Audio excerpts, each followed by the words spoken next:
నిలువద్దము నిన్ను ఎప్పుడైనా నువ్వు ఎవ్వరు అని అడిగేనా ఆ చిత్రమే గమనిస్తున్నా కొత్తగా నువ్వు విన్నది నీ పేరైనా నిన్ను కాదని అనిపించేనా ఆ సంగతి కనిపెడుతున్నా వింతగా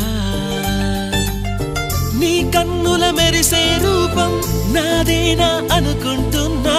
నీ తేనెల పెదవులు పలికే తీయదనం నా పేరేనా అది నువ్వే అని నువ్వే చెబుతూ ఉన్నా